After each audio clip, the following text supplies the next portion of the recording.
On n'a pas besoin d'avoir honte, il faut simplement le dire. Et c'est très important de savoir que la France et l'Angleterre, ce sont les deux premiers services météorologiques les plus compétents, les plus performants au niveau des prévisions météo et de la recherche sur le climat. Donc, il ne faut pas avoir honte, mais surtout, une fois que vous serez reparti de Toulouse, que vous regarderez le bulletin météo, qui sont tous construits ici, il y en a à peu près, je ne sais pas, entre 2500 et 10 000 messages qui sont faits tous les jours. Et vous ne regarderez plus donc le bulletin météo en disant « Oh, ils se sont encore trompés. Oh, ils se sont trompés. » Ça, c'est le grand truc. C'est le truc qui nous tue. Et moi, en communication, j'ai beaucoup travaillé pour essayer de gommer cette remarque qui est vraiment pour nous, qui est foudroyante. Parce que si j'avais un peu de temps cet après-midi, je vous aurais expliqué comment fonctionne notre atmosphère et on découvrirait que c'est quelque chose de très compliqué, très complexe, dont on a commencé à bien connaître les tenants et les aboutissants. Mais la nature, quand on étudie la météo, on est face à des phénomènes qui sont tous gigantesques. Des mini-tornades, ça n'existe pas. C'est une idée, c'est une création des journalistes et des médias. Ça s'appelle une tornade, ça s'appelle une tempête, ça s'appelle un cyclone. Il n'y a pas de mini-cyclone, il n'y a pas de maxi-machin et des trucs comme ça. Et tous ces phénomènes-là sont des phénomènes de tourbillons qui ont été extrêmement bien appréhendés. Finalement, Poincaré le disait en 1908, l'atmosphère, c'est une liqueur, c'est un fluide qui est autour de la planète, qui est entraîné par la vitesse de rotation de la planète. La preuve, elle est très épaisse à l'équateur et elle est très fine au pôle.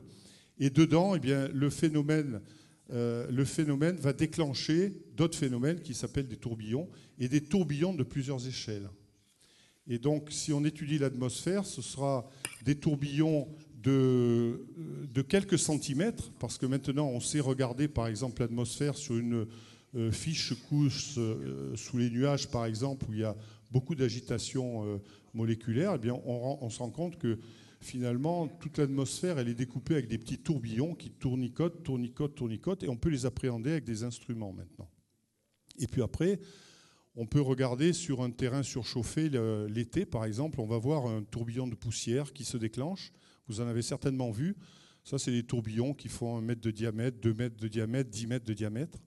Et puis après, on va monter encore en étage, et puis on va arriver aux tourbillons qui commencent à être très dévastateurs. Par exemple, la tornade de Haumont, qui va, par exemple, sur 50 mètres tout détruire. Et ensuite, 100 mètres à côté, il y a, pour ainsi dire, il y a quelques fenêtres qui ont claqué, mais il n'y a rien de détruit. Et puis après, on va monter encore dans ces échelles-là et on va arriver aux tempêtes et aux cyclones. Les cyclones, c'est un tourbillon qui fait entre 500 et 800 km de diamètre, avec des puissances phénoménales.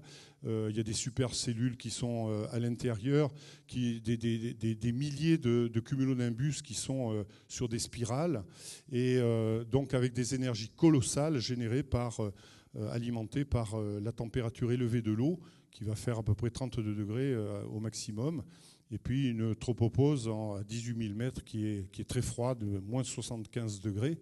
Et donc là, on a des machines thermiques terribles qui sont avec une puissance destructrice assez extraordinaire. Et donc, ce n'est pas la peine de sonner les cloches quand on voit un cumulonimbus arriver. Ça ne fait strictement rien, puisque quand vous avez un clocher qui fait 40 mètres de haut, avec la cloche à 40 mètres de haut, déjà, elle est très haute. Bien, le cumulonimbus qui arrive, lui, il a une base à 200 mètres, un sommet à 10 000 mètres ou 12 000 mètres. Et le diamètre ou la section de ce tourbillon, qui est une machine thermique puissante, c'est un cumulonimbus, quelque chose qui fait entre 5 et 10 km. Et lorsque vous voyez une précipitation sous un cumulonimbus, on le mesure maintenant très bien, vous avez des précipitations à 4000 tonnes par seconde d'eau qui tombe sur la tête. Donc évidemment, quand ça se transforme en grêle pour un petit dixième de degré de plus autour de 5000 mètres, eh bien, ce n'est pas la peine d'arriver avec des petites flèches ou des petits éventails ou des petites choses. Vous n'arriverez pas à modifier ces machines thermiques-là. C'est quelque chose qu'on connaît bien. Donc voilà la description. Après, pour terminer, les grands tourbillons de grande échelle qui peuvent durer un mois, ce sont des dépressions qui vont faire peut-être 5000, il y en a qui font 8000 km de diamètre.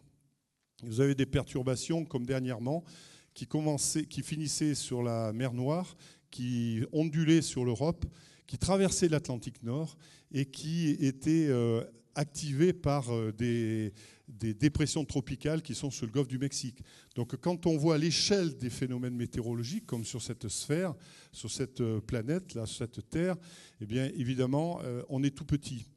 Donc la météo, ce n'est pas des épluchures d'oignons, ce n'est pas des croyances, ce ne sont pas des dictons, c'est de la mécanique des fluides, de la thermodynamique et des supercalculateurs pour arriver à prévoir l'évolution de ce fluide avant que la nature ne donne ses effets. Donc voilà, vous êtes dans ce temple donc, de la météo ici à Toulouse depuis 1982. On a rassemblé toutes nos forces. On a l'École nationale de la météo qui est installée ici, qui va former donc les techniciens, les ingénieurs, mais également des personnes, des météorologistes par exemple de l'Afrique du Nord, des anciennes colonies, entre guillemets, vous comprendrez mieux et plus vite ce que cela signifie. On forme des ingénieurs pour Madagascar, pour le Cameroun, pour le Congo, pour le Maroc. Et donc c'est ici à Toulouse. Et ensuite, il y a le centre de recherche qui est là-bas au fond, avec sa tour radar, et puis cette grande prairie où il n'y a rien dessus. Enfin, vous imaginez, vous pensez qu'il n'y a rien dessus. Il y a beaucoup d'instrumentation très sophistiquée qui permet d'appréhender, de faire quelques études. Ah oui, d'accord, non, c'était pas ça qu'il fallait que je fasse. J'ai perdu. Il fallait que je pointe. Voilà, c'est ça. Donc ici, c'est le centre de recherche. Alors bon, je ne suis pas peu fier parce que tout à l'heure, le conférencier qui sera là, c'est donc l'ancien directeur de cette structure, de la recherche météorologique en France. Et j'étais un de ces je sais pas comment, de ces humbles serviteurs pour faire notamment beaucoup d'expériences in situ à l'époque pour alimenter les modèles numériques, pour vérifier que ce qui se faisait dans la nature, c'était bien correct. Et puis après, j'accélère pour commencer l'Assemblée générale. Ici, 10 ans après, en 1992, si vous regardez la forme de ce bâtiment, c'est le bâtiment opérationnel aujourd'hui. C'est là où on a toute notre force stratégique, c'est-à-dire qu'on va avoir la climatologie. Donc il faut vous dire que toutes les données qui ont été faites en Terre Adélie, à Kerguelen et tout depuis 1951, pour nous, c'est rien du tout. On a des données depuis 1850 sur toute la France, les grands observatoires. Ils sont numérisés, ils sont utilisés tous les jours parce que si il faut déterminer un record de température, de précipitation, de vitesse de vent, eh bien, on intègre toutes ces valeurs-là et on a besoin des données qui ont été faites et vérifiées depuis en 1850-1870. Et puis on a le gros pôle de la prévision numérique parce que la prévision du temps, c'est quelque chose qui est très attendu. Vous êtes de très bons clients pour ça, très assidus, on est très sollicités, tant mieux. Et on va avoir donc cette partie-là qui est toujours active, H24, 365 jours par an, quoi qu'il advienne. Et c'est ici qui est installé le Centre national de prévision, qui a donc en charge de faire les choix de trajectoires, les choix de modèles, etc. Et c'est là que seront déclenchées les vigilances que vous connaissez bien, jaune, orange et rouge. Et s'il n'y a pas de souci, tout est vert. Et puis, on va aussi faire des trajectoires de cyclones. On va faire aussi des trajectoires pour des simulations pour les centrales nucléaires au cas où il y a quelque chose qui est un Tchernobyl en France. Donc, il faut être prêt à le faire. Et à côté, il y a un blocos ici qui abrite les 9 supercalculateurs que nous avons aujourd'hui, qui nous donnent des performances d'à peu près 50 000 milliards d'opérations par seconde. C'est-à-dire que pour ceux qui sont forts en puissance de 10, nous sommes en Terra et on est en train d'acheter le futur calculateur qui sera installé en 2013 sur le site de Montaudran, qui sera un monstre, qui lui fera plusieurs pétas de puissance. Donc on a besoin de cette puissance-là parce que l'atmosphère c'est très complexe et qu'on veut diminuer les boîtes dans lesquelles on va résoudre la prévision du temps. Parce que ce que vous nous demandez, ce n'est pas le temps qui fera 100 km sur 100, c'est dans votre jardin, quel temps il fera dans 3 jours, dans 4 jours, dans 5 jours. Si on veut descendre à cette performance, il faut des résolutions.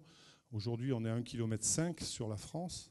Donc vous avez des petites boîtes qui font 1,5 km sur 1,5 km, qui couvrent toute la France et la Corse. Il y a des Corses dans la salle. Et tout ça, ça permet donc d'appréhender des phénomènes extrêmement locaux. Par exemple, de reconnaître, je sais qu'il y a des gens qui sont dans les Alpes ou dans les Pyrénées, et bien maintenant, ils ne sont pas abandonnés, ils sont reconnus. Le climat de montagne, c'est quelque chose qui existe bien. Et chaque vallée est reconnue par le modèle, alors qu'avant, les vallées, on ne les voyait pas dans les modèles. Et puis pour terminer, nous avons ici, décidément, nous avons ici le bâtiment Pascal, qui lui abrite tous les spécialistes de la 3e dimension. En météo, il ne faut pas faire des mesures qu'en surface, il faut en faire en altitude.